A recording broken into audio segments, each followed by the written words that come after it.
Good morning. I'm Terry McCarthy, and I'm welcoming you to our second day of the Future of Asia conference. For those of you who weren't here yesterday, last night our panel on North Korea succeeded in coming up with a definitive solution to that conflict. I'm happy to announce that Kim Jong-un will doubtless soon be enjoying an extended stay in Mar-a-Lago, and everything will be sunny and rosy. They'll be discussing how to build a beautiful wall across the 38th parallel in the Korean peninsula. We can but dream. To start our day this morning, we're delighted to welcome back Richard Wike, who's the Director of Global Attitudes Research at Pew Research Center, which is really the gold standard for international polling these days, and they do fantastic work. You might have seen yesterday they came out with a rather startling poll on Mexican views of the United States. But he's going to talk more about polling in Asia and how Asians and Americans see each other, and he'll start our day off with some good fact-based reporting to start our discussions for the day. Richard.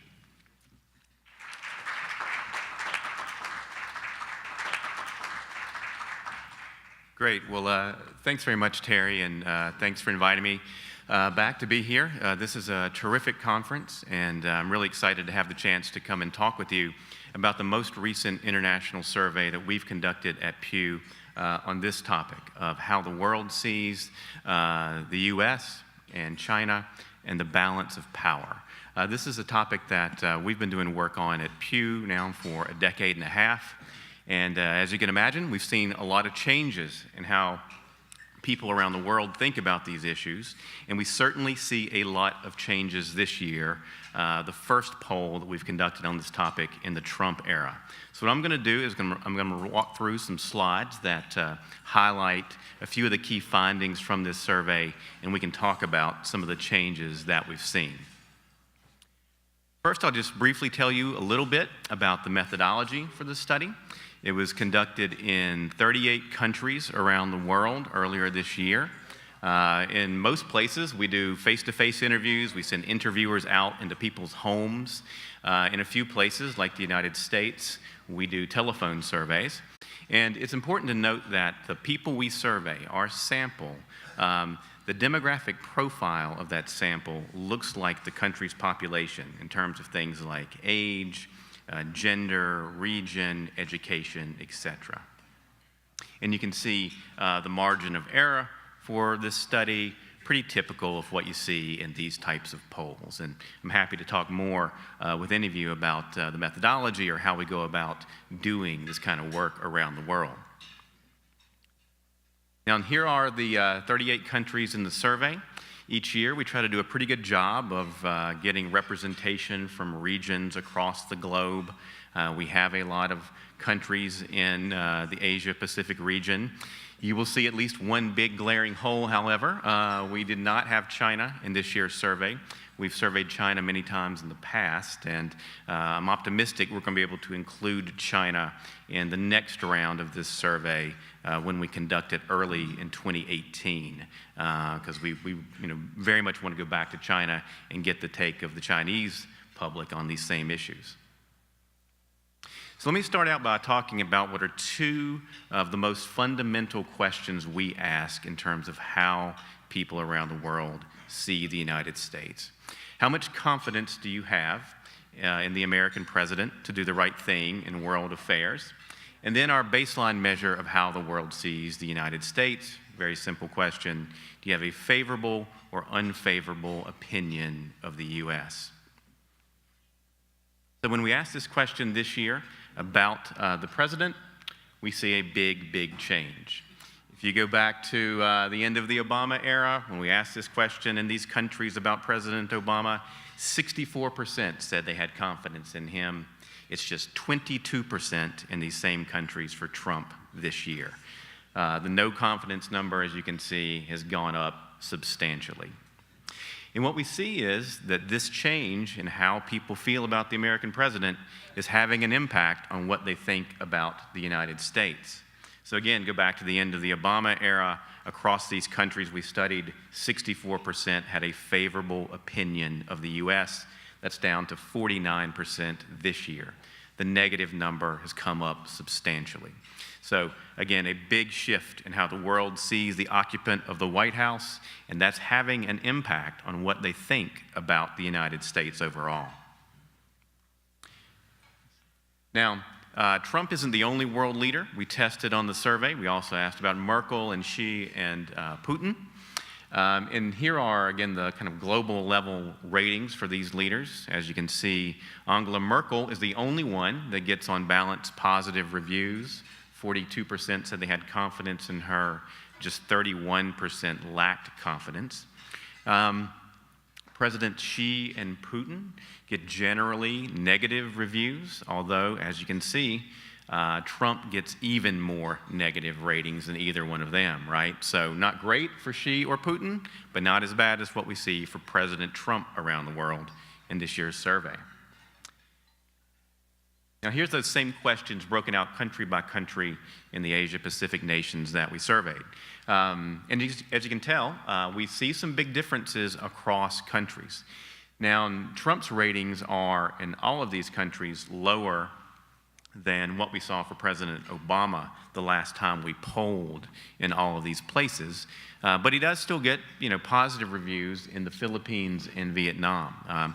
That 69% who have confidence in him in the Philippines is his best rating among the countries we polled across the globe. It's still down from President Obama's ratings in the Philippines, which was up around 90% positive a couple of years ago. But that's his best rating globally.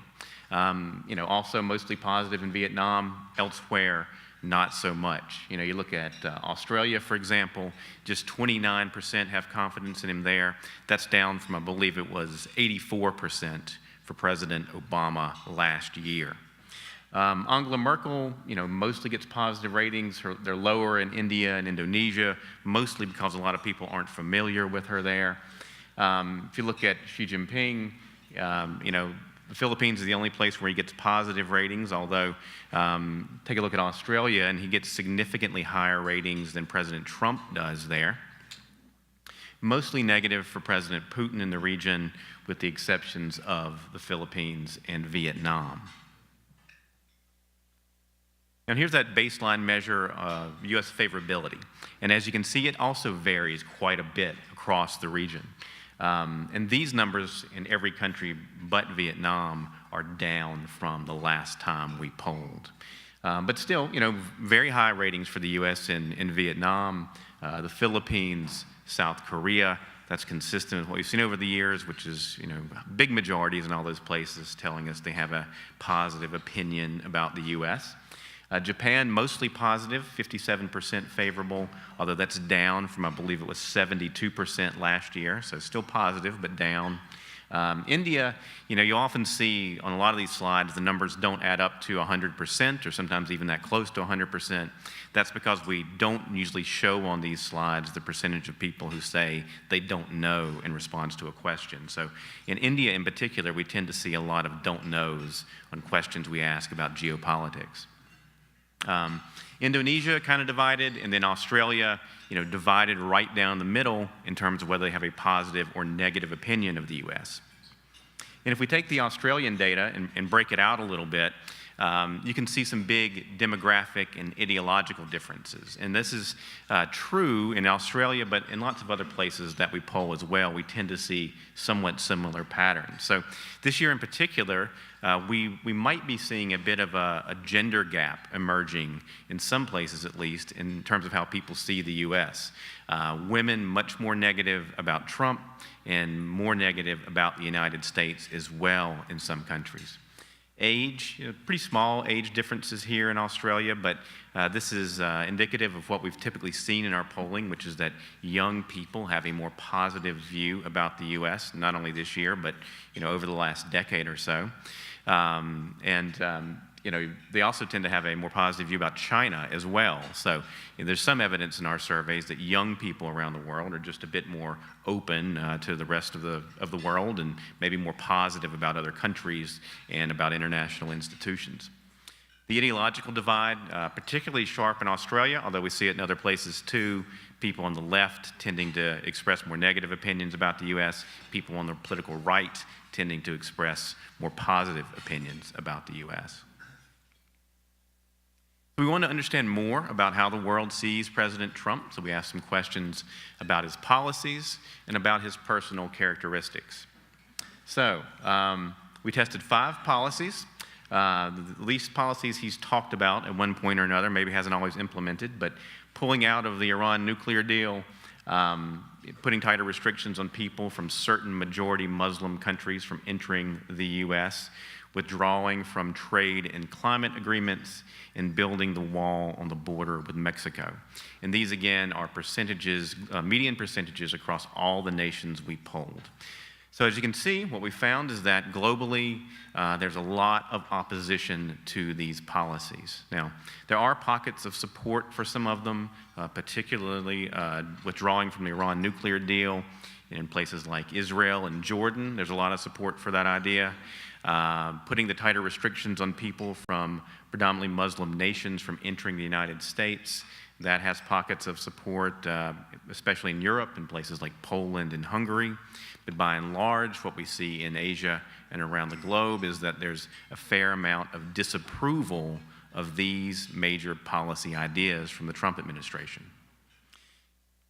And one I wanted to break down in particular for the Asia-Pacific region is the idea of the U.S. pulling out of trade agreements, which of course is a big, big issue, and I know important to many of you in this room. So across these countries, we see a fair amount of opposition to the idea of the U.S. withdrawing from major trade agreements. And this is consistent with what we've seen over time. Earlier this year, very early into his administration, President Trump withdrew from TPP. We did some polling on TPP a few years ago and found a lot of support for it in the Asian region across the Pacific Rim. We've seen a lot of support in the region for trade, for economic globalization on various questions that we've asked over time. So this finding is pretty consistent with what we've seen over the years. Now, his personal characteristics. We read people in our survey a list of both positive and negative traits. And we said for each one of these, tell us whether this is something you think describes President Trump. And globally, what we tended to see is that people said, yes, I think the negative things describe him, and no, I don't think the positive things describe him. So, by and large, people tended to say that he's arrogant, that he's intolerant, and that he's dangerous. Although, as you can see, in Asia, we do see some differences, some important differences across countries. So, in Vietnam, the Philippines, India, people are a little less likely to associate these negative traits with Trump than we see elsewhere in the region. And in some ways, those countries are a little bit different from what we see in other parts of the world, too. On the positive traits, he actually gets pretty good marks in Asia for being charismatic. He gets, positive marks in at least a couple of places in terms of being a strong leader. And globally, this turned out to be his most positive characteristic. In lots of places where overall there's not much confidence in him, he's held in pretty low regard, he nonetheless had pretty big numbers saying that we think of him as a strong leader. Not many people say he's well qualified or that he cares about ordinary people, with the exception, again, of Vietnam and the Philippines. Now, I wanted to highlight a couple of things that I think are sort of positive findings about America's image in this survey as they relate to soft power and about the future of relations between the United States and the countries that we polled. We like to ask various questions about American soft power. What we've seen over the years is that even in times where people around the world might be pretty frustrated with the United States, they might not be happy with American policies, the U.S. still tends to have some soft power, still tends to have some soft power assets, including American popular culture, which we again asked about this year. So we asked people in the survey, do you like or dislike American music and movies and television? And what we see is pretty consistent with what we see around much of the globe and what we've seen over time. People tend to say yes.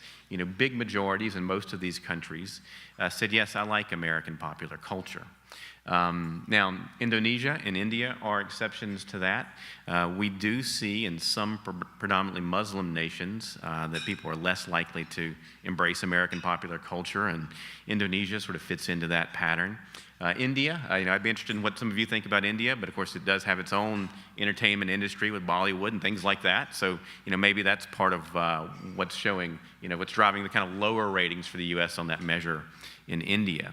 But in general, American popular culture, as I said, continues to be a strong suit, even in times when the world isn't very happy with the U.S. And of course, I know this is a big issue here in Southern California. So we also ask people now that Trump is president, what do you think is going to happen with your country's relationship with the U.S.? Is it going to get better? Is it going to get worse? Or is it going to stay about the same? And again, we see some variations across the region. Not many people in India, the Philippines, or Vietnam tend to think things are going to get worse. About 4 in 10 in South Korea, Japan, Australia, and Indonesia say, yes, I do think things are going to get worse. But, it's not a majority in any country. And what we saw globally is that the prevailing view in most nations we polled is actually that relations are going to stay about the same, which was a little bit of a surprising finding, given all the negativity we see about Trump in many places, all the opposition to his policies. But it highlights something I think that we've seen, both in this survey and we've seen in our polling over time, which is there's some resiliency in America's global image, right? Even in times when there's a lot of frustration with the United States, there's a lot that people continue to admire about America.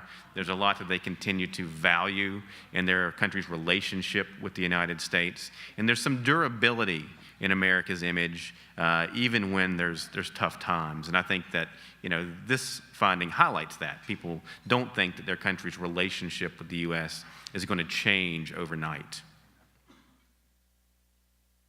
And just a few slides on views about China and views about the balance of power between the United States and China. So the question that we ask about the U.S., we also ask it about China as well. Do you have a favorable or unfavorable opinion about China?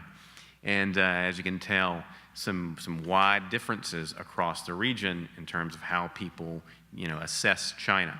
Very positive right now in Australia, mostly positive in Indonesia and the Philippines. The South Korea number, 34% favorable, is way down from last year, I think reflecting, tensions between South Korea and China over the last year or so. And then if you look at Japan and Vietnam, those are the two countries in our global polling that basically always stand out as being the most negative about China. And we see that again and again. We see it again in this year's survey. Another soft power type question we ask about both the United States and China. Do you think the government of the U.S. respects the personal freedoms of its people? And do you think the government of China respects the personal freedoms of its people? And what we find is typically most people in most places, including in Asia, tend to say yes. I think the U.S. does respect the personal freedoms of its citizens. Now, those numbers have actually come down over time, however, and that's a decline that actually started during the Obama era, especially around the time of the NSA scandal, the Snowden revelations. America's reputation for respecting individual liberty declined in many parts of the world. So the numbers are down, but they still tend to be mostly positive. It still tends to be something of a strong suit for America's global image. When we ask the same question about China, we typically see people saying, no, I don't think the Chinese government respects the individual liberty of its citizens. Although, again, you can see some exceptions, both in the Philippines and Indonesia, you've got majorities saying, yes, I think Beijing does respect personal liberty. And then a final question that we've now asked for about a decade or so. Who do you think is the world's leading economic power? And people can say the US, they can say China, they can say the EU or Japan. Now, not many people tend to say the EU or Japan. They tend to say it's either the US or China. And if you can look at this map here, the blue countries are where people name the U.S. as the top economy, and the kind of orange colors are where people name China as the top economy. So there's still more countries where people name the U.S., but in many places they do say it's China. And I think there's some interesting regional differences on this as well. If you look at a place like, if you look at a region like Asia, China's own backyard, there we see people tend to name the U.S. as the top economy. Australia being a key exception to that. Again and again, we see the economic relationship with China being a big issue for Australians, and there they name China as the top economy. If you look at Europe, you see that among some of America's key European allies, they actually name China as the world's top economy. So, this is a question that's also changed a lot over time depending on what's happening economically and politically around the world. And over the last year, we've seen the percentage of people in many countries who name the U.S. as the top power, top economic power, has gone down. So that's something we'll want to go back and keep measuring again and again over the next few years to see if during the Trump era, people think American economic power and other forms of power are in decline. So I'll leave it there, and I think maybe we have 5 or so minutes for questions. So I'm happy to take a few if you have questions, either about the findings or how we go about doing this kind of work around the world. Thanks. You've done this for so long and so comprehensively. Could you take a moment to identify the areas that you find the most significant change are most surprising to you? Yeah. What I think is interesting, if you do look back at, say, those policy questions we asked, and we saw a lot of opposition to Trump's policies, there are themes that jump out there. People don't like it when the U.S. pulls back from international commitments. They don't like it when the U.S. pulls back from trade and climate agreements, or when it might back out of the Iran nuclear deal. And they don't seem to like it when the U.S. puts up barriers between itself and the rest of the world. So, they don't like the figurative barrier in terms of putting a ban on people from certain countries entering the U.S. And they don't like the literal a barrier in terms of building a wall on the border with Mexico. Terry mentioned our Mexican findings. 94% in Mexico, oppose the building of the wall, and that's actually the country where America's image has taken the biggest hit over the last year. But globally, I think we see that theme of when America sort of pulls back and disengages from the world, that's something that people have a negative reaction to. I apologize. I may have missed you saying it in the first few minutes, but on your methodology in different countries, are you using local survey partners? That's question number one. And what steps are you taking to ensure consistency with how local partners execute the surveys? And then the second question is on your question about positive feelings toward the U.S. and China. Are you asking different survey respondents the U.S. question and the China question, or are they the same cohort being asked both questions? Mm-hmm.